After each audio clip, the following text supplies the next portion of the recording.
자, 우리 사랑하는 기쁜 교회 성도 여러분, 오늘은요 우리가 읽었던 이 마태복음의 본문의 내용이 뭡니까? 자, 귀신 들려서 눈 멀고 말 못하는 사람을 고치시는 주님과 그것으로 말미암아 주님과 논쟁을 하게 되는 이 바리새인들의 이야기를 우리는 오늘 본문을 통해서 보게 됩니다.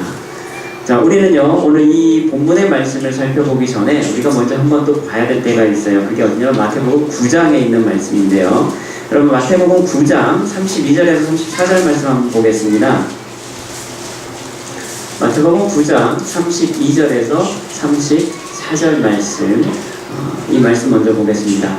우리가 예전에 이 마태복음 9장의 말씀을 강의하면서요 이 부분을 우리가 건너뛰고 갔었어요. 이유가 있었는데요, 오늘 본문의 말씀과 굉장히 연결되는 말씀들이기 때문에 오늘 좀 잠깐 보려고 우리가 먼저 넘어갔었는데요. 9장 32절에서 34절 말씀 먼저 보겠습니다. 같이 한번 읽을게요. 그들이 나갈 때 귀신 들려 말 못하는 사람을 예수께 데려오니 귀신이 쫓겨나고 말 못하는 사람이 말하거늘 무리가 놀랍게 여겨 이르되 이스라엘 가운데서 이런 일을 본 적이 없다 하되 바리새인들은 이르되 그가 귀신의 왕을 의지하여 귀신을 쫓아낸다 하노라. 아멘. 자, 오늘 이 말씀을 보면 오늘 본문의 사건과 굉장히 지금 유사한 사건인 것을 우리가 볼 수 있죠. 그래서 학자들은요, 어떤 학자들 같은 경우는 이 두 사건이 같은 사건이다 라고 이야기를 하기도 하고요, 또 어떤 학자들은 아니다, 비슷하지만 다르다 라고 이야기하기도 합니다. 왜냐하면 구체적인 묘사의 대상이나 또 여기에서 나온 좀 더 구체적인 어떤 이 언급하는 내용들이 분명히 차이가 있다 라고 이렇게 이야기하기도 하죠. 그런데 어쨌든 이 내용이 굉장히 유사한 것은 우리가 분명한 것 같습니다. 자, 그래서 우리가 이 두 사건을 같이 연결지어서 오늘 본문의 말씀을 좀 보기를 원하는데요. 먼저 우리는 귀신 들려서 이 눈 멀고 말 못하는 사람을 고치시는 주님을 바라보는 이들의 다양한 반응들을 우리는 먼저 보게 됩니다. 자, 보세요. 오늘 귀신이 들렸습니다. 이 사람이 눈도 못 보고요, 말도 못합니다. 자, 이 사람이 주님께 옵니다. 그런데 주님이 이 사람을 어떻게 하시죠? 귀신을 쫓아내고 그가 보지 못하고 말 못하는 것을 고쳐주십니다. 그렇죠? 고쳐주세요. 자, 그렇게 했을 때 그것을 본 바리새인들은 뭐라고 얘기해요? 귀신의 왕의 힘을 의지해서 저걸 한 거야 라고 이야기를 하죠. 그것을 봤던 일반 무리들은 어떻게 봤어요? 그것을? 예, 여러분 본문을 잘 보셔야 돼요. 제가 질문하는 건요, 성경에 있는 걸 지금 묻고 있는 거예요, 여러분. 네. 그때는 제 얼굴 보시면 안 되고요, 성경을 빨리 찾아보셔야 돼요. 뭐라고 말씀하고 있죠? 무리가 다 놀라 이르되, 그렇죠? 무리가 다 놀라 이르되. 자, 여러분 이 반응들을 보면요, 오늘 우리는 이걸 볼 수 있어요. 첫 번째, 예수님의 이 능력이 어디에서부터 기인한 것이냐? 그렇죠? 다른 말로 하면요, 예수님을 바라보는 관점이 무엇이냐를 우리는 이 두 무리를 통해서 또 보게 됩니다. 자, 9장 32절 말씀 보세요. 9장 32절 다시 볼까요? 자, 9장 32절 보시면요, 귀신 들려 말 못하는 사람으로, 그렇죠? 그리고 오늘 본문은 귀신 들려 눈 멀고 말 못하는 사람, 이렇게 묘사가 되어 있죠. 자, 그런데요, 주님은 그들을 어떻게 하셨어요? 고쳐주셨어요. 눈 멀고 지금 말 못하는 사람을 고치는 사건, 이 사건은 어떤 사건입니까? 우리가 앞에서 이미 살펴봤던 것처럼 이사야서 이 예언의 말씀을 성취하고 있는 것이다 라고 우리는 이미 앞에서 한번 배웠어요.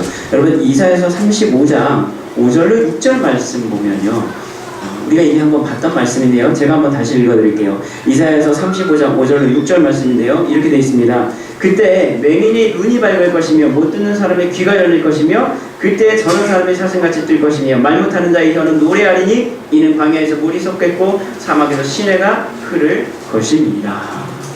메시아의 때가 되면 이런 일이 일어나게 된다 라는 것이 여러분 이사야의 예언의 말씀이었습니다. 그런데 이 말씀이 지금 오늘 누구를 통해서, 예수 그리스도를 통해서 눈 멀고 말 못하는 사람이, 귀신 들렸던 사람이 온전하게 회복되는 역사가 나타나고 있는 것이죠. 그래서 예수님이 메시아이심을 보여주는 여러분 대표적인 사건 가운데 하나, 이 구약의 예언을 성취하는 중요한 사건 가운데 하나가 바로 오늘 이 사건이다 라는 겁니다. 여러분 그렇습니다. 예수님은 분명 우리에게 치유의 은혜를 베풀어 주시는 우리의 구원자 되시고 치료자 되시고 전능자 되시는 줄로 믿습니다. 오늘 우리에게 이런 치유의 은혜가 넘치길 여러분 축복합니다. 그러니까 여러분 혹시 몸이 어디가 안 좋으신가 불편하신 분 계시면 여러분 누구를 의지해서? 예수 그리스도 그분의 이름을 의지해서 여러분 기도하고 믿음으로 고백하시기를 소원합니다. 자, 그런데요 이 사건을 바라보는 우리의 반응을 우리가 좀 볼 필요가 있어요. 뭡니까? 마태복음 9장 33절 보세요. 다시 볼게요. 9장 33절 뭐라고 말씀하고 있죠? 귀신이 쫓겨나고 말 못하는 사람이 말하거늘 무리가 놀랍게 여겨 이르되 이스라엘 가운데에서 이런 일을 본 적이 없다 하되. 자, 무리가요 이 귀신 들려서 말 못하는 사람이 갑자기 정상으로 회복되는 그 모습을 보면서 무리가 생각합니다. 야, 내가 지금까지 이런 일을, 이런 기적의 역사들을 내가 본 적이 없다라고 지금 얘기를 하고 있죠. 자, 그런데 오늘 12장 23절에서는 12장 23절 다시 한번 가볼까요? 무리가 다 놀라 이르되 이는 다윗의 자손이 아니냐 하니. 자, 이 차이가 뭘까요, 여러분? 차이가 있을까요? 없을까요? 분명히 있죠. 글씨가 달라요. 그죠? 네, 왜 다를까? 자, 보세요. 이 말씀의 뉘앙스를 잘 보면요. 처음 무리들이 예수님 그 치유 사건을 행하는 그 반응을 볼 때요. 예수님의 치유 사건 그 자체에 지금 집중돼 있어요. 무슨 말인지 이해가 되세요? 예수님이요. 이 귀신 들린 사람을 고쳤어요. 그 말 못하는 사람이 말을 하게 됩니다. 그랬더니 그 사건을 보면 사람들이 깜짝 놀라는 거예요. 야, 내가 이전에 이런 일을 한 번도 본 적이 없었다. 이야, 이거 진짜 놀라운 기적이다. 그렇죠. 여러분 그 사건에 사람들의 반응이 더 커요. 집중되어 있어요. 자, 그런데 오늘 고백은요. 오늘 본문의 말씀은요. 예수님의 치유 사건 그 자체의 초점보다는 그 다음에 뭐예요? 그 치유를 일으키신 예수님에게로 관심이 지금 옮겨가고 있는 것을 우리가 보게 돼요. 그렇죠. 다윗의 자손이다라는 표현은 무슨 의미예요? 우리가 앞에서 계속 배웠죠. 유대인들의 관점에서 다윗의 자손이라는 것은 곧 무엇을 의미한다고요? 그 사람이 메시아다 라는 것을 의미하는 것으로 그들은 받아들인다는 거예요. 그러니까 다윗의 자손하면요 엄청난 칭찬이죠. 야, 당신은 하나님의 아들이네요. 당신은 구원자네요. 메시아네요. 라는 의미를 담고 있는 것이 바로 다윗의 자손. 그러니까 지금 이들의 반응은 어떻게 바뀌어요? 야, 이분이 혹시 메시아 아니야? 라는 것으로 그들의 마음, 생각이 바뀌고 있는 거예요. 야, 우리가 전에는 이스라엘 가운데 이런 일을 내가 한 번도 본 적이 없는데 라는, 야, 정말 깜짝 놀랄 만한 일이다 라고 생각했던 것이 이제는 그 일을 행하시는 주님께 그들의 초점이 옮겨가기 시작하는 거예요. 이제는 그 일을 하신 주님을 보면서 야, 다윗의 자손 아니야? 라고 얘기하는 건 뭐예요? 이분 혹시 우리가 기다리는 그 메시아 아니야? 그 메시아가 아니면 뭐예요? 이런 일을 할 수가 없잖아. 그분 아니야? 라는 관심으로 여러분 지금 바뀌고 있는 것을 우리가 보게 되죠. 자, 반면에 오늘 바리새인들은 어때요? 주님에게 하시는 그 치유의 사역이, 능력이 누구의 힘? 귀신의 왕 바알세불의 힘을 입지 않고는 할 수 없다라는 거예요. 그들이 이렇게 말할 수밖에 없는 이유가 뭘까요? 왜 그랬느냐? 그 사람들은요 이미 예수님을 죽이려고 작정한 사람들이기 때문에 그래요. 여러분 우리가 앞에서 배웠잖아요. 바로 그쵸? 그들은요 예수님을 죽이려고 이미 뭐예요? 작정한 사람들이에요. 여러분 12장 14절 한번 보세요. 우리가 앞에서 배웠잖아요. 뭐라고 되어 있어요? 그들이 바리새인들이 나가서 어떻게 하여 예수를 죽일까 하던 나들을 이미 그들은요 예수님을 죽이기로 작정하고 있는 사람들이에요. 그러니까 예수님이 하시는 그 치유의 사역을 보면서 이제는 뭐예요? 이건 하나님의 능력이 아니라 귀신의 능력이다 라고 이야기할 수밖에 없어요. 죽이려고 이미 작정했거든요. 이미 마음을 먹고 있거든요. 더 이상 그들은요, 귀신들 힘든 일을 겪고 있는 이들이 고침받을 그 사실이 지금 중요한 게 아니에요. 고침받았다라는 거, 여러분, 그것은 이들에게 아무런 의미가 안 돼요. 오히려 그들에게는요, 예수님을 잡을 수 있는 빌미로 지금 보여진다는 것이죠. 그래서 이미 객관적으로 그들이 나음을 입었다는 사실을 부정할 수는 없습니다. 바리새인들도 그렇죠. 오늘 귀신 들려서요, 보지 못하고요, 말도 못했던 사람이 고침받은 사건은요, 그건 아니야, 거짓말이야 라고 말할 수가 없죠. 왜요? 이미 보는 눈이 너무 많았기 때문에, 그 자리에서 여러분 그 일이 일어난 것을 보는 사람들이 너무 많았기 때문에 그거 가짜야 라고 말할 수는 없어요. 그러니까 그들이 할 수 있는 얘기는 뭐예요? 그 일을 행하시는 주님의 권위에 대한 문제로 여러분 이 문제에 초점을 옮겨가는 거예요. 그래서 자기들의 적대감을 막 드러내고 있는 겁니다. 아니야, 이 사람은 가짜야. 율법 어긴 그냥 죄인이야. 너희들 속이는 거야. 귀신의 힘 가지고 지금 장난하는 거야. 여러분, 이 관점으로 그들은 계속 예수님을 바라보기 시작하고 있다는 거예요. 여러분, 장재희 목사님은요, 그거 왜 바알세불이냐 했거든요. 거기에 대해서 이렇게 이야기합니다. 바알세불이 원래는요, 발음이 바알제북이라고 이렇게 불렸다는 거예요. 바알제북. 그런데 이 바알제북이 뭐냐? 신들의 왕이라는 뜻을 갖고 있는데요. 바알은 여러분 우리가 잘 아시다시피 어떤 의미를 담고 있어요? 바알은 주인이라는 뜻을 담고 있는 게 이 바알이라는 단어고요. 이 제북은 뭐냐? 여러분 상상외의 뜻인데요. 제북은 뭐를 뜻하냐면 파리를 뜻하는 단어입니다. 여러분 파리 잘 아시죠? 네. 파리요, 파리. 이게 제북의 뜻이에요. 제북. 그러니까 바알 제북의 원래 이름을 뭐냐 보면 파리의 신. 이게 바알 제북이에요. 파리의 신이 바알 제북이에요. 이 뜻이. 그러니까 파리 신이에요. 파리 신. 왜 파리 신이냐? 이유가 있다라는 거예요. 이 바알 제북이나 이 파리의 신이라는 뜻이, 이 발음이 바알 제북이라는 뜻이 변형이 돼서 이게 바알 세불로 불려지게 됐다라고 이야기를 합니다. 자, 그런데 왜 그러느냐? 왜 그러면 파리의 신이 왜 그렇게 사람들에게 추앙을 받았느냐? 이유가 있다라는 거예요. 고대에는요, 무엇이든지 개체수가 많은 것이 신적 경배의 대상으로 간주가 됐다라는 거예요. 그러니까 뭔가 알을 많이 낳고 뭔가 개체수가 많고 이러면 뭐예요? 그게 신이 되는 거예요. 여러분, 출애굽 여러분 잘 보세요. 모세가요, 애굽을 여러분 나갈 때요, 하나님께서 10가지 재앙을 어디에 내려요? 애굽에 내리잖아요. 근데 여러분 그 10가지 재앙 한번 잘 보세요. 그 중에 뭐가 있어요? 네, 메뚜기도 있고 여러 가지 있지만 그 중에 이의 재앙, 파리의 재앙, 개구리 재앙도 있잖아요. 학자들은요, 그걸 왜 했냐고 얘기를 하는데요. 그게 뭐냐? 애굽에서 섬기던 신들을 모욕하는 거였다라고 얘기를 합니다. 다른 말로 하면요, 지금 이 표현으로 보면요, 개체수 보세요. 이도 그렇고요, 파리도 그렇고요, 개구리도 그렇고요, 다 뭐예요?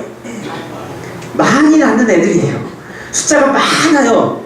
다른 말로 하면 뭐예요? 애굽에서 그것들을 섬겼다라는 거예요. 신처럼 모셨던 개체들이다라는 거예요. 그걸 하나님께서 어떻게 해요? 그걸로 재앙을 내리신다라는 거예요.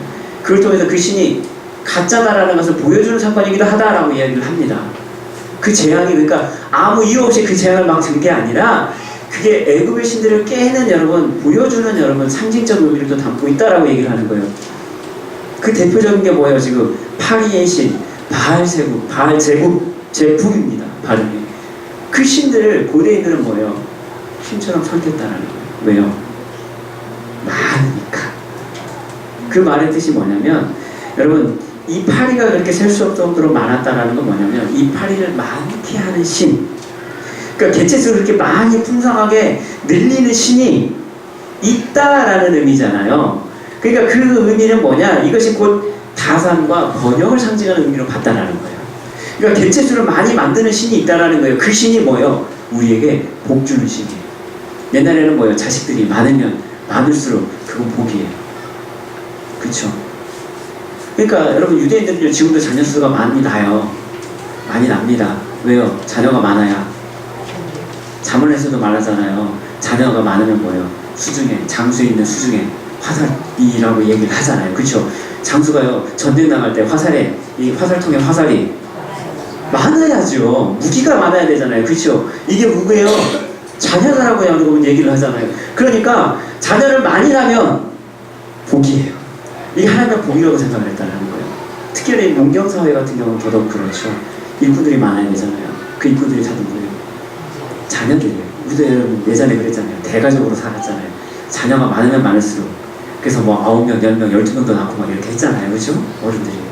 이게 복이라고 생각했다는 거예요. 그 복을 주는 신이 있다. 이게 고대인들의 생각이었다는 거예요. 그러니까 파리가 많다라는 거는 그 파리를 많게 하는 신이 있고요. 그 신은 곧 어떤 신이에요? 번영을 주고 다산을 상징하는 신으로 여러분 생각해서 그 신들을 섬겼다라는 거죠. 자, 이것은요. 그래서 바알제국, 이 바알세불이 그래서 번영을 주는 신으로 여러분 이렇게 여겨졌다라는 거예요. 뿐만 아니라 여러분 이거 참 재밌는 건데요. 뭐냐면 여러분 파리의 특징이 뭡니까? 파리의 여러분 행동의 특징 잘 비빈다는 거예요. 그죠? 비비잖아요. 잘 비비잖아요. 그런데요 고대인들은 이것을 그래서 어떻게 생각하냐면 파리가요 상처에 앉아서 막 할 거나 막 이런 것들 많이 하잖아요. 막 발도 막 비비고 막 이렇게 막 뭔가를 하는 것 같잖아요. 그죠? 그 행위를 어떻게 봤냐면요 마치 치료의 행위로 그걸 생각했다는 거예요. 병을 고치는 거로 생각해서 지금 보면 여러분 말도 안 되는 거죠. 오히려 병을 옮기는 행동인데 그거는 예, 고대인들은 그렇게 상처에 앉아서 이렇게 여러분 핥고 여러분 막 비비고 이런 것들이 그 상처를 뭐예요? 낫게 하는 행위로 생각을 했다는 거예요. 그래서 이 파리의 신이 곧 다른 말로 하면 그래서 치료의 신이 되기도 했다는 거예요. 다산을 상징하는 신이고요. 병고침을 주는 치료의 신으로 생각했던 것이 바로 이 바알세불, 이 신의 특징이었다는 거죠. 자, 그래서 우리가 대표적으로요, 이것을 성경에서 또 찾아볼 수 있어요. 어디서 찾아보냐면요, 여러분 열왕기하 1장에 보면요, 누가 나오냐면 이 사람이 나와요. 북이스라엘의 왕 중에요, 아하시아라는 왕이 나와요. 이 왕이 나오는데요, 이 왕이 그렇게 선한 왕이 아니죠. 북이스라엘 왕인데. 그래서 아하시아 왕이 뭐 했냐면요, 난간에서 떨어졌습니다. 난간에서 떨어져갖고요, 병이 났어요.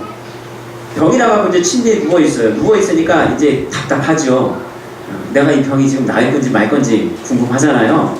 그래서 아하시아 왕이 했던 게 뭐냐면 자기의 사자를 보내가지고요, 어디로 보내냐면 바알세부에게 보내는 장면이 나와요. 이 바알세부를 신에게 보내는 장면이 나와요. 그 열왕기하에 보면요, 그래서 이 바알세부이요, 이 에그론의 신이다라고 이렇게 되어 있어요. 그러니까 이방의 신이었죠 그때. 그런데 이 이방 신에게 사자를 보내서요, 내가 나을 건지 빨리 아니면 이게 병이 오래 걸릴지를 너 가서 물어봐라 라고 얘기를 해요. 이 사건이 등장을 해요. 왜요? 그 당시 인식이 뭐예요? 바알세부는 치료하는 신이거든요. 그러니까 그 신한테 보내서 내가 나을지 안 나을지 너 빨리 좀 알아보고 나한테 얘기 좀 해줘 라고 얘기를 하고, 그랬더니 그 소식을 들은 이 엘리야 선지자가 갑니다. 그래서 이 땅에 선지자가 없어서 이방 신한테 그걸 물어보냐고. 그래서 하나님이 당신을 침대에 내놓으시던 당신을 죽을 겁니다. 결국 그 왕이 죽게 되죠. 하나님 이 엘리야의 책망을 듣는 사건이 등장하는데요, 그때 나오는 신이 바로 이 바알세부예요. 여러분 바리새인들의 이 말이 결국 뭐냐면 지금 이 고대의 사상을 여러분 근거로 하고 있다는 거예요. 왜 바알세부의 힘을 빌어서 그 사람을 고쳤느냐? 여기서 왜 바알세부냐라고 얘기 나오는 것이 바로 이러한 사상들을 지금 그들은 가지고 있었기 때문에 이 표현을 지금 한 것이다라고 얘기를 하고 있다는 거예요. 결국 바리새인들이 예수님의 이 치유 능력이 하나님이 아닌 귀신의 왕을 의지하기 때문이라고 말하는 이유가 바로 이것 때문이었다라고 얘기하는 거죠. 원래 그들은 예수님을 인정하지 않으려는 부정한 의도를 가지고 결국 진실을 왜곡하고자 하는 모습들을 우리는 보게 됩니다. 그러니까 치유의 사건이 뻔하게 보이는데도 불구하고 그것이 하나님의 일이 아니라 귀신의 일이라고 그렇게 치부해버린다는 거예요. 자신들이 소유한 것을 오늘 예수님에 의해서 무너지는 것이 두려운 그들은요, 자기 스스로가 납득할 수 있고요, 또한 그런 비밀을 만들 수 있는 합당한 이유를 찾다가 그것이 뭐예요? 예수님의 권위의 문제까지는 여러분 이게 만지게 됐다라는 거죠. 사랑하는 기쁜교회 성도 여러분 우리는요, 예수님을 과연 우리가 오늘 어떤 관점 가지고 여러분 바라보고 있을까요? 어쩌면 예수님을 여러분 우리가 있는 그대로의 모습이 아니라 내가 원하는 모습으로 여러분 왜곡하거나 내가 원하는 모습으로 여러분 보기를 좋아하지는 않습니까? 여러분 출애굽기 32장에 보면요 어떤 사건이 나와요? 금송아지 사건이 나오죠. 자, 금송아지 사건이 나옵니다.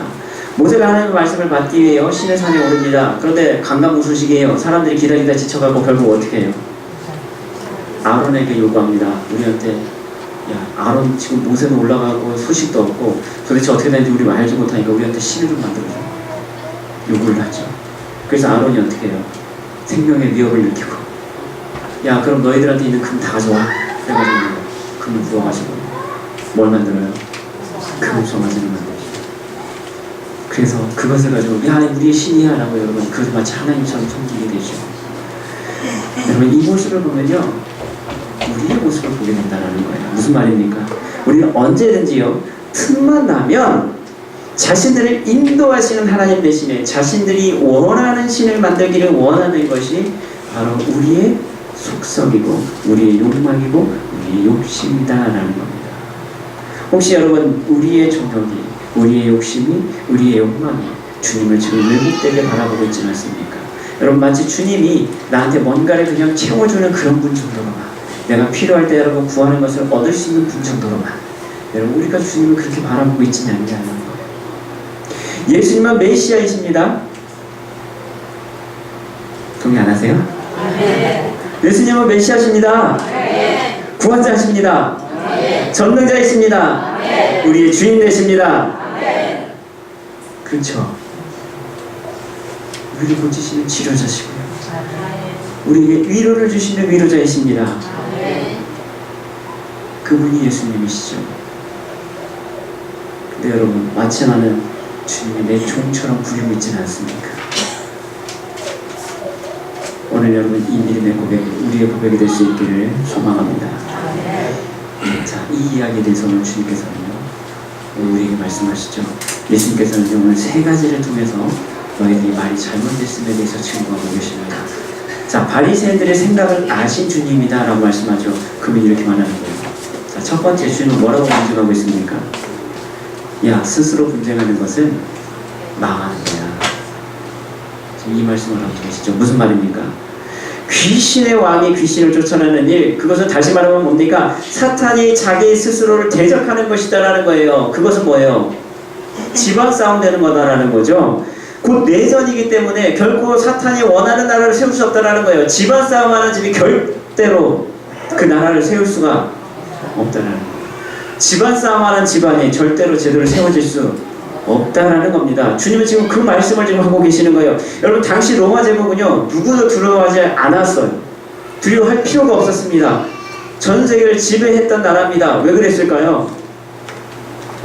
로마도 알았어요. 뭐냐면 자기들이 가지고 있는 군대가요 어떤 나라보다 더 무적의 군대임을 알았어요. 그들은 로마의 군대가요 엄청난 군사력을 가지고 있었어요. 엄청난 여러분 능력이 있는 군대였어요. 그래서 전 세계를 제패할 수 있는 힘의 바탕이 바로 거기에 있었거든요. 로마인들도 그걸 알았어요. 그러니까 어디도 우리한테 감히 덤비지 못해. 여러분 그들이 그걸 알았어요. 그런데 그렇기 때문에 그들이 가장 또 두려워했던 게 있어요. 그게 뭘까요? 바로 내전이었어요. 외부적으로는요 자기들을 상대할 군사가 없어요. 나라가 없어요. 그런데 그 막강한 군사력을 가지고 방향을 뒤집어 버리면, 반대로 얘기하면 제일 상대하기 어려운 적이 된다는 것을 로마도 알았다는 거예요. 그래서 항상 뭐예요? 내전이 일어날 것에 대해서 그들은 두려워했다는 거예요. 그리고 실제로도 그 내전 때문에요 로마가 몇 번이 망할 뻔했었어요. 그러니까 그들이 그걸 알았다는 거죠. 여러분 내전이 일어나면 결코 절대로 나라가 설 수 없죠. 집안이 설 수 없죠. 교회가 절대로 설 수 없습니다. 그것을 알기 때문에 이단들이 하는 많은 작업들 가운데 하나가 뭐예요? 교회 안에서 분란을 만드는 것들이 여러분 가장 많이 하는 방법 중에 하나죠. 가장 효과적이거든요. 왜요? 불만 붙여놓으면 알아서 무너지거든요. 안에서 여러분 다툼이 있으면 결코 그 나라, 그 가정, 그 교회는요 설 수 없다라. 하나 되지 못하면 절대로 설 수 없다라. 주님은 지금 그 말씀을 하고 계십니다. 야, 사탄의 지 안에서 지방끼리 싸우면 그 나라가 서겠냐라는 거예요. 사탄의 목적이 그러면 이루어지겠냐라는 거예요.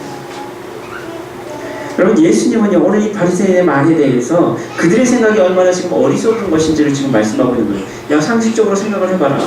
내가 귀신의 힘을 의지해서 귀신을 쫓아내면 그게 사탄에게 뭔 유익이 있겠냐라는 거예요. 그렇죠. 그런데 두 번째로 또 말씀하신 게 뭐예요? 너희 아들들은 그러면 누구 힘으로 쫓아내느냐? 여러분, 이 질문을 합니다. 여러분, 이 표현은 조금 어려워요. 너희들의 아들들은 도대체 누구냐? 여러분, 우리가 이런 질문을 할 수 있잖아요. 그렇죠? 왜 이런 말씀을 주님이 하셨을까? 자, 이것을 보면요, 우리가 이제 이 당시 문화적인 배경을 좀 알 필요가 있는데요. 자, 당시에도요, 바리새인들과 관련된 인물들, 그리고 이제 제자들도 있었을 거고요, 많은 사람들 중에요, 귀신을 쫓는 일을 여전히 하는 사람들이 있었어요. 전문적으로 축사 사역을 하는 사람들이 있었다라는 거예요. 그런데 그들이 하는 대부분의 일들은 뭐냐면 1세기에 여러분 주술이라는 것이 있는데요. 이게 뭐냐? 이교도들과 유대 사회에서 모두에서 굉장히 번창하는 사업 중에 하나가 바로 이 주술업이었어요. 그러니까 귀신 쫓아주는 전문적으로 여러분 이렇게 먹고 사는 사람들이 있었다라는 거예요. 그런데 이것이 굉장히 번창하는 사업이에요. 잘 나가는 사업 중에 하나였다라는 거예요. 이 당시에. 왜 그랬느냐? 자, 주술을 행하는 것은요, 굉장히 복잡한 주문을 필요로 합니다. 특별히 그 주문들 가운데서도 또 유행하는 것들이 있었어요. 그게 뭐냐? 이 솔로몬에게서 왔다고 전해지는 마법의 주문들, 그리고 시각적 효과를 사용한 뭔가 뭐 퍼포먼스를 막 하는 거예요. 여러분, 그 엘리야가 갈멜산에서 여러분 이방 선지자와 대결할 때 이방 선지자들이 뭐예요? 온갖 쇼를 다 하잖아요. 그렇죠? 막 춤추고 노래하고 막 하다가 정 안 되니까 결국 마지막에 한 건 뭐예요? 자기 몸을 막 자해까지 하잖아요. 그쵸? 막 피 흘리면서 여러분 이런 이 퍼포먼스를 막 보여주잖아요. 그쵸? 그것처럼 주술을 할 때요, 그냥 하는 게 아니에요. 주님처럼 그냥 선포해가지고요, 여러분 안수해서 그냥 고치시는 게 아니라 대부분의 주술자들은 뭐 했어요? 굉장히 복잡한 주문들을 외웁니다. 왜요? 아무나 따라하면 안 되잖아요. 그쵸? 그러니까 주문들을 외워야 돼요. 뭔가 막 보여주는 것들이 있어야 돼요. 퍼포먼스를 막 해서 뭔가 있는 것처럼 막 보여줘야 되는 거예요. 그렇게 해서 귀신을 쫓아내는 것들이 있는데, 그 중에서도 유행했던 거예요. 여러분, 유명하고 좀 효과가 있었던 것 중에 하나가 뭘로 얘기하냐면, 이 솔로몬에서 전해졌다라고 하는 이 귀신을 쫓아내는 방법이 있었다라는 거예요. 그래서 이 유대사였던 이 요세푸스의 글을 보면요, 이런 표현들이 있어요. 뭐가 있냐면, 솔로몬은 귀신 축출법을 터득하여 각종 질병을 치료하고 후대에 전했고, 그 방법으로 인해서 치료받은 자가 다시 그 귀신의 지배를 받지 않을 만큼 완벽한 치료법을 구사하고 있다라고 얘기합니다. 그러면서 실제적인 그 예를 들어요. 어떤 왕족, 이 왕의 누군가를 치료했더니 이 완전히 이제 그 깨끗하게 치료받았다, 이 사건까지 여러분 기록하고 있어요. 그러니까 그 당시에 이것이 굉장히 유행했다라는 것을 우리가 알 수 있죠. 자, 그래서 당시 유대인들은요, 자신들의 전통에 의해서 전수된 이 주술이나 마술 등으로 인간의 필연적으로 지닐 수밖에 없는 질병, 슬픔, 악에서 구원받으려 했다는 것은 분명하다는 거예요. 그러니까 그런 방법들이 민간에서 굉장히 유행하고 있었고요, 번창하는 사업 가운데 하나. 그러니까 그 당시 문화가 바로 그런 문화 가운데 있었다라고 지금 이야기하고 있는 거예요. 자, 그래서 그들보다 더 뛰어난 능력을 보이시는 예수님께서, 그래서 만약에 귀신의 힘을 빌린 거라면 그보다 훨씬 덜 떨어진 권위를 가진 그들, 지금 유대인들, 이 바리새인들이 지금 그들도 이미 알고 있고 그들과도 연관되어 있는 그들 사람들, 그 사람들이 하고 있는 그런 주술적 행위들은, 그러면 그들이 하고 있는 그 행위는 그런 권위가 어디서 나왔겠냐는, 예수님에게 온 권위가 귀신의 권위라면 그보다 훨씬 못한 능력을 발휘하고 있는 너희들의 자녀들, 너희들의 아들들은 그럼 그 권위가 어디서 온 거냐는 것을 주님이 지금 묻고 계시는 거예요. 오히려 반론하고 계시는 거죠. 자, 그러면서 이제 예수께서 당신의 권위의 근원이 어디이신지 이제 밝히시죠. 뭐라고 말씀합니까? 하나님의 성령이다. 하나님의 성령이다. 자, 이것이요, 곧 하나님의 나라가 임했음을 증거하는 것이다 라고 주님은 지금 말씀하는 거예요. 여러분, 누가복음 11장 20절 이 평행본문인데요, 이 본문에서는요, 이 부분을요 이렇게 표현하고 있어요. 하나님의 손을 힘입어, 하나님의 손을 힘입어, 이렇게 표현하고 있습니다. 그렇습니다. 여러분, 이 증거가 뭐냐? 예수님께서 오늘 하나님의 보내심을 받은 삶이 분명하게 드러나고 있다는 거예요. 지금 예수님의 이 권위는 어디서부터 왔다고요? 하나님으로부터 왔다는 것을 지금 주님께서 말씀하고 계시는 거예요. 만약에 이것이 하나님의 성령으로 말미암은 일이라면 이것은 뭐예요? 다른 말로 하면 하나님의 나라가 이미 너희에게 임했다라고 오늘 주님은 다시 선포하고 계시는 거예요. 그러니까 내가 지금 이 병자를, 이 귀신 들린 자를 치유하는 이 권위는 어디서부터 왔다? 하나님으로부터 왔다. 그리고 다른 말로 하면 그건 뭐예요? 이미 하나님의 나라가 임했다. 주님이 지금 그 말씀을 하고 계시는 거예요. 사랑하는 펜테교회 성도 여러분, 예수님으로 말미암아 하나님의 나라가 우리에게 임했습니다. 그 은혜를 누리는 우리 모두가 될 수 있기를 여러분 축복합니다. 오늘 구원의 은혜를 누리는 우리 모두가 되기를 주님의 이름으로 간절히 소망합니다. 그러면서 오늘 주님에 있어서 세 번째로 말씀하는 게 있어요. 강한 자를 결박하지 않고서야 그 세간을 강탈할 수 없다. 여러분, 강한 자를 결박하지 않고서는 그 집에 들어가서요 그 세간을 강탈할 수 없다라는 거예요. 여러분, 그 집을 지키는 강한 사람이 있어요. 그 사람을 제압하지 않고서는 그 집에 들어가서 그 집에 있는 것들을 가져올 수가 없다라는 거예요. 오늘 이 말씀은요 오늘 우리에게 굉장히 중요합니다. 왜 그럴까? 여러분, 지금 귀신 들려서요 눈이 멀고요 말 못하는 사람이요 주님으로 말미암아 고침받게 됐죠. 그렇죠? 즉 귀신에 잡혀있던 그를요 주님께서 어떻게 하셨어요? 다시 찾아오신 거예요. 뺏어온 거예요. 누구에게 잡혀있던 사람을? 귀신에게 잡혀있던 사람이에요. 귀신이 주인된 사람이에요. 그렇죠? 그 사람을, 그 주인을 어떻게 하고요? 쫓아내고요. 그리고 나서 그 사람을 다시 찾아왔어요. 주님이요 찾아온 거예요. 이 개념이 굉장히 중요해요. 귀신에게 붙들려 있던 사람이에요. 묶여있던 사람이에요. 귀신의 것이었어요. 그렇죠? 강한 귀신에게 여러분 붙들려 있던 사람이었어요. 그런데 주님이요 그 귀신을 어떻게 했어요? 쫓아냈어요. 다른 말로 하면요 오늘 표현을 보면 그 귀신을 결박해버렸어요. 묶어버렸어요. 그리고 나서 어떻게 했어요? 강탈했어요. 뺏어갔어요. 다시 가지고 왔어요. 누구 걸로요? 하나님의 것으로. 귀신에게 묶여있던 것을 하나님의 것으로 다시 뺏어갔어요. 귀신 들렸으면요, 그래서 병이 있으면요, 말씀드렸죠. 유대적 관점에서 보면 성전에 들어갈 수 없는 사람이에요. 그 사람은 어떤 사람이에요? 저주받은 사람, 부정한 사람, 하나님의 사람이 아니에요. 그 사람은 버림받은 사람이에요. 그렇죠? 하나님께 아니다라는 개념이에요. 그런데 주님 그걸 어떻게 했어요? 고쳐요. 치유하세요. 그래갖고 다시 정상으로 만들어보세요. 정상이 되면 어떻게 돼요? 성전 안에 들어갈 수가 있잖아요. 누구게 되는 거예요? 하나님께. 하나님이 강탈해요. 이 표현을 지금 주님께서 쓰고 있는 거예요. 귀신에게 잡혀있던 그를요 주님께서 다시 찾아오셨다는 거예요. 여러분, 이 말은요 주님이 그를 붙잡았던 그 세력, 그리고 그 우두머리인 사람보다 더 강하시다라는 거예요. 그 악한 존재를 주님이 어떻게 하셨다라는 거예요? 결박하셨다라는 거예요. 그렇기 때문에 그것이 가능해졌다는 거예요. 주님이 지금 그 얘기하고 있는 거예요. 내가 지금 누구한테서 뺏어온 거예요? 귀신한테서 뺏어왔어요. 그 말의 뜻은 뭐예요? 나는 귀신보다 강한 사람이에요.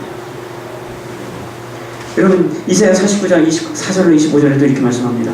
용사가 뺏은 것을 어떻게 도로 뺐으며 승리자에게 사로잡힌 것을 어떻게 건져낼 수 있느냐? 여호와가 잊지 말아노라. 용사의 포로도 빼앗을 것이요 두려운 자의 빼앗은 것도 건져낼 것이니 이는 내가 너를 대적하는 자를 대적하고 내 자녀를 내가 구원할 것입니다 라고 여러분 이렇게 말씀하시거든요. 뭐예요? 용사의 것을 빼앗아오는 건요 불가능하죠. 왜요? 나보다 싸움 잘하니까. 근데 그걸 누가 뺏어오시겠다는 거예요? 하나님 뺏어오시겠다. 다시 찾아오겠다. 근데 그 말씀을 예수님은 지금 성취하고 계시고, 사단에게 뺏겠다 하나님의 자녀를 어떻게 해요? 다시 찾아오겠다. 주님이 지금 그 말씀 성취하고 계시는 거예요. 내가 그 일을 지금 했다는 거예요. 여러분, 예수님은요 세상을 이기셨습니다. 아멘. 아멘. 아멘.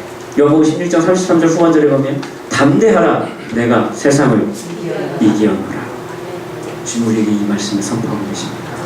주님은요 사단의 권세를 정복하셨습니다. 우리를 당신의 나라로 옮겨주셨습니다.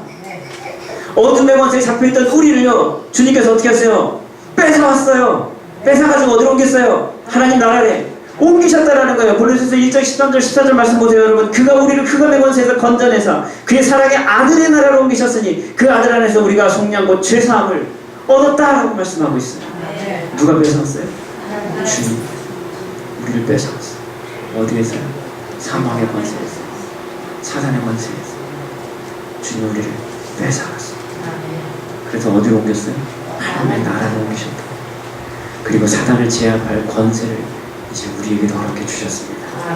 누가복음 9장 1절 보면 예수께서 12제자를 불러모으사 모든 귀신을 제어하며 병을 고치는 능력과 권위를 주시고, 마가복음 16장 17절에 이렇게 말씀하죠. 믿는 자들에게 이런 표적이 따르리니 곧 그들이 내 이름으로 귀신을 쫓아내며 새 방언을 말하며. 아멘. 뭘 주셨어요? 권세를 주셨어요. 권세를 주셨어요. 우리를 사단에게서 뺏어서 하나님 나라에 여러분 옮기셨을 뿐만 아니라 우리로 하여금 뭘 주셨어요? 권세를 주셔서 이제 그 사단을 대적할 능력을 주셨습니다. 주님이 우리 그 일을 하셨다는, 오늘 주님이 주신 이 권세가 우리를 통해 증거될 수 있기를 소망합니다. 여기 또한 중요한 게 하나 또 있어요.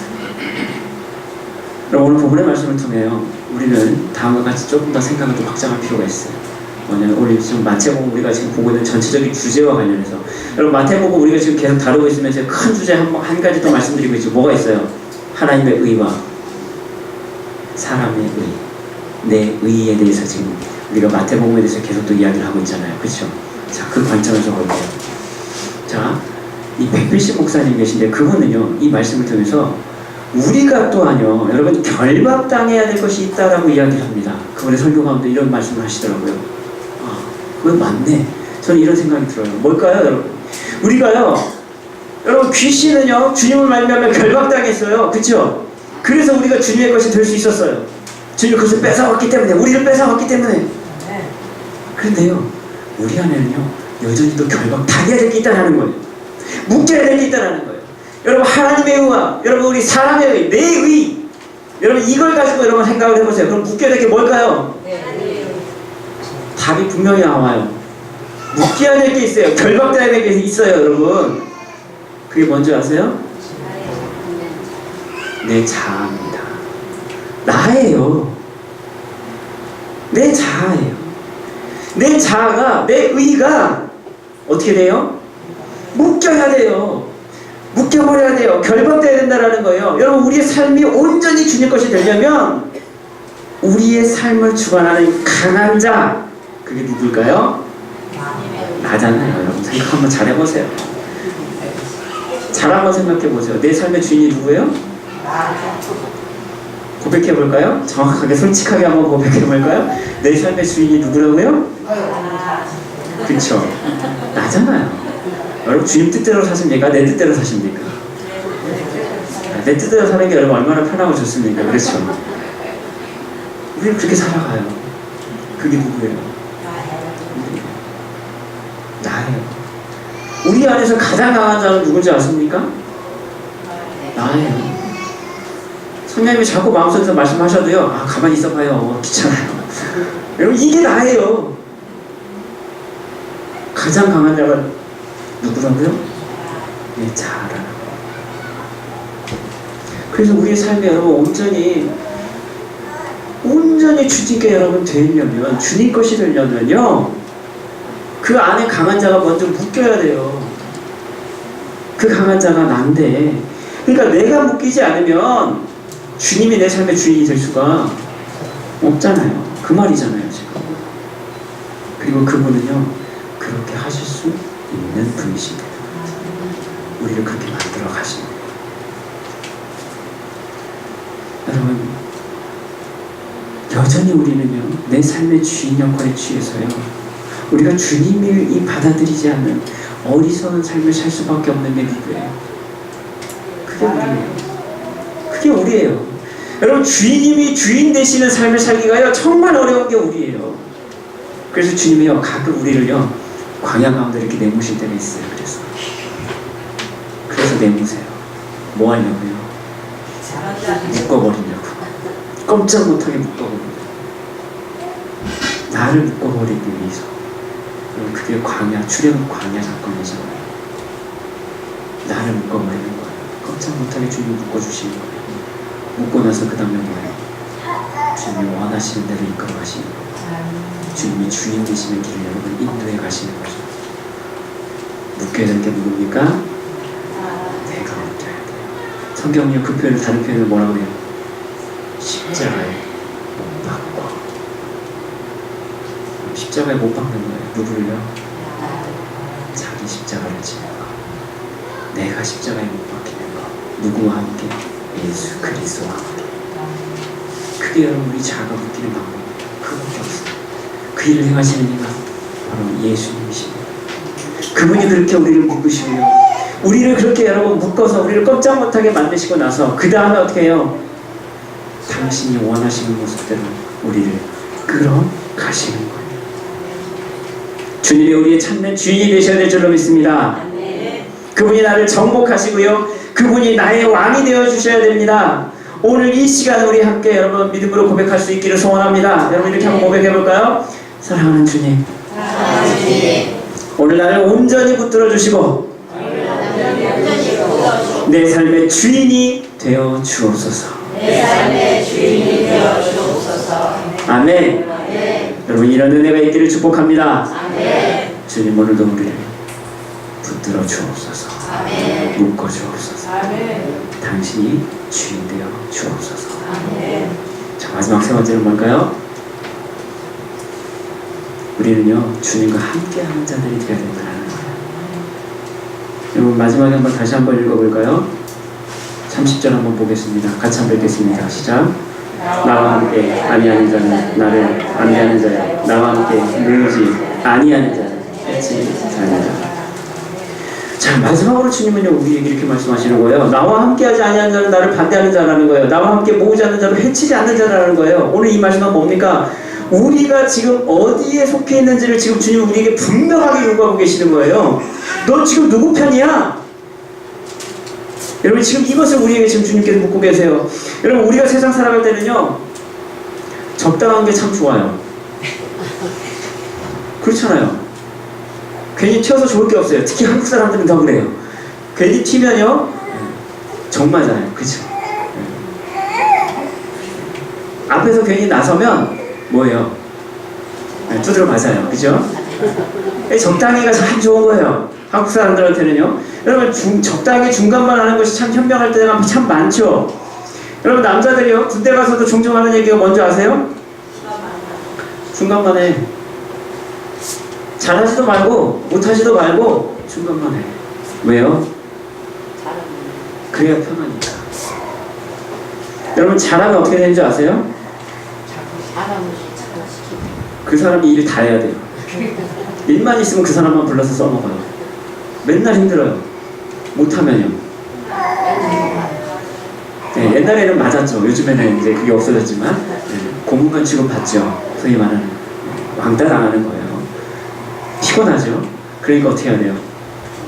적당히 해야 돼요. 남들 하면 하고 놀면 같이 놀아야 돼요. 괜히 열심히 하는 척 하면 안 돼. 적당히 중간만 해야 되는 거예요. 여러분 이게 현명한 거잖아요. 이게 세상의 방법이다라는 거예요.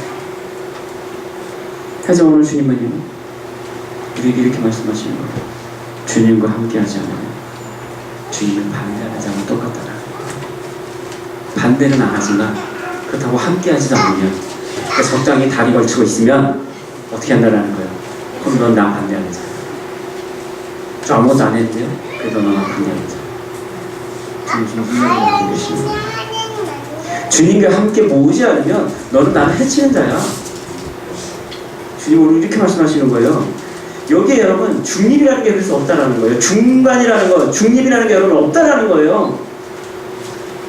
주님 우리에게 말씀하시잖아요. 하나님과 재물을 겸하여 섬기시오.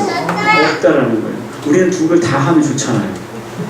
부자 청년의 욕심이 바로 그거잖아요. 재물도 버리기 싫고 영생도 얻고 싶고. 그래서 하나님 나 율법도 잘 지키면서요, 나 이거 재산도 여러분 잘 갖고 있고 싶은데요. 그때 주님이 아시는 게 뭐예요? 그거 다 버리고 나 쫓아와. 그럼 너 할 수 있어. 주님은 이 말씀을 하시거든요. 뭐예요? 양다리 걸치지 말라는 거예요. 적당히 중간에 여러분 양쪽 다리 걸쳐놓고, 야 여차하면 이쪽으로 가야지, 여러분 이러지 말라는 거예요. 뭐예요? 너 내 편 아니면 너 나 반대하는 자. 너 나와 함께 안 있으면 너 나 반대하는 자. 주님한테 아무것도 안 했는데 그래도 너무나 반대하는 자야. 주님은 우리에게 이 말씀을 하세요. 네 위치가 어디냐? 분명하게 정하라고 주님에게 말씀하고 계세요. 계시록 여러분 3장 15절 여러분에게 잘 알 말씀이잖아요. 라우디 교회에게 하신 말씀 뭐라고 말씀합니까? 내가 네 행위를 아느니 내가 차지도 아니하고 뜨겁지도 아니하리라. 네가 차든지 뜨겁든지 두 중 하나만 해. 이 말씀을 우리에게 하십니다. 그렇습니다. 여러분 우리의 신앙은요 하나님께 속하든지 아니든지 둘 중 하나가 될 수밖에 없어요. 구원을 받든지 못 받든지 둘 중 하나예요. 받을까 말까 그냥 걸치고 있으면 안 되나? 여러분 이 중간이 없다라는 거예요.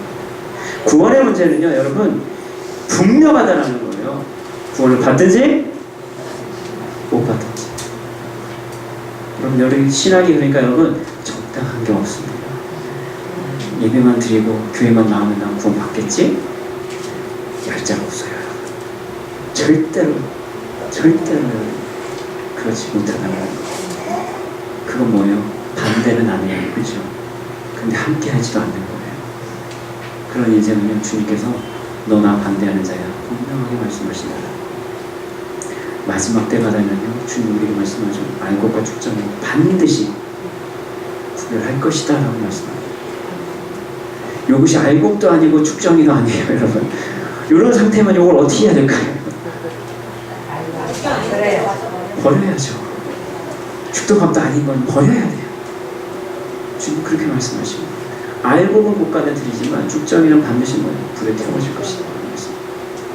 이것도 아니고 저것도 아니고 저는 주님은 뭐예요? 그걸 원치 않으신다. 또 말씀하시죠? 양과 염소를 분명히 구별할 것이다 라고 주님 말씀하세요. 마태복음 25장에도 이렇게 말씀하죠. 모든 민족을 그 앞에 모으고 각각 구분하기를 목자가 양과 염소 구분한 것 같이 하여 양은 그 오른편에 염소는 왼편에 두리라. 마지막 때 반드시 뭐 하세요? 구별하십니다. 나누세요. 100% 나누십니다. 구원 받을지 못 받을지. 여기 중간이었다라는 거예요. 그 일이 가능한 건 뭐예요? 주님과 함께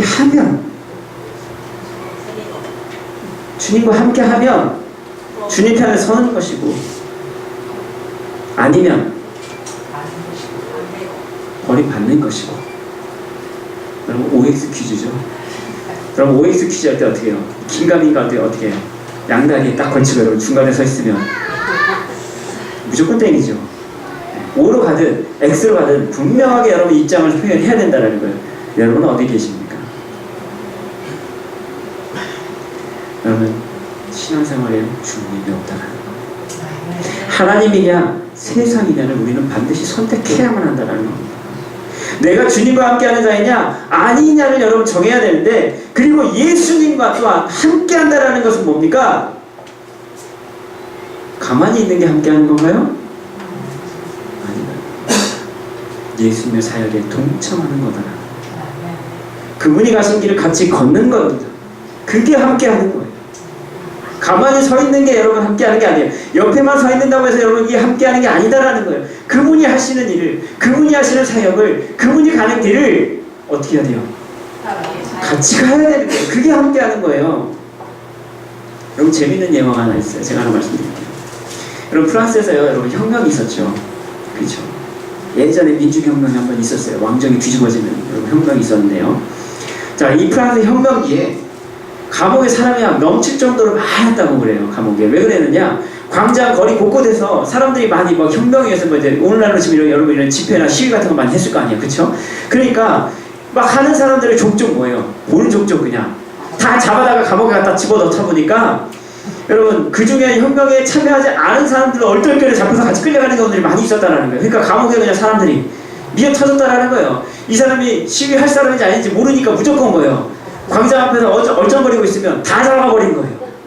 왜냐면 우리나라도 예전에 한번 그런 적이 있었잖아요. 그렇죠? 그렇죠.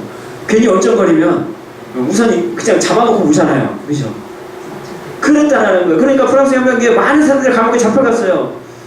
그래서 혁명에 참여하지 않은 사람까지도 막 잡혀가 억울하게 막 잡혀간 사람들 생기다 보니까 이제 어느 날 이 감옥을 돌보는 관리가 이제 감옥을 이렇게 좀 가고 있으니까요. 그 관리를 본 이 잡혀있던 사람 중에 하나가 갑자기 자기의 억울함을 이제 막 호소하는 거예요. 그러면서 이렇게 얘기하는 겁니다. 나는 아무것도 하지 않았단 말입니다. 왜 나까지 여기다 잡아갔습니까? 막 이제 호소를 막 했어요. 그쵸? 억울하죠. 나는 혁명 참여한 사람 아닌데 그냥 먼데그래 잡혀온 사람인데 나 좀 억울합니다. 좀 꺼내주세요. 막 이렇게 소리를 쳤어요. 그랬더니요. 그 옆에 있던 다른 여자가 이렇게 얘기를 했답니다. 뭐라고 얘기했냐면 아무것도 안 한 게 당신 죄입니다. 이렇게 해야 될 일이 많을 때 어떻게 아무것도 안 하고 가만히 있을 수 있었냐는 거예요. 그게 당신 죄입니다. 여러분 이런 얘기를 했다라는 거예요. 그렇습니다. 사랑하는 교회에서들 우리는 반드시 하나님 편에 서야 될 줄로 믿습니다. 주님과 함께 해야 될 줄로 믿습니다. 그런데 그것이 단순히 구경꾼의 모습이 아니라 철저히 주님이 가신 그 길을 함께 걷고 함께 하는 것입니다. 아무것도 하지 않고 이미 주님이 주신 은혜만을 누리는 것이 여러분 성도의 삶이 아니다라는 거예요.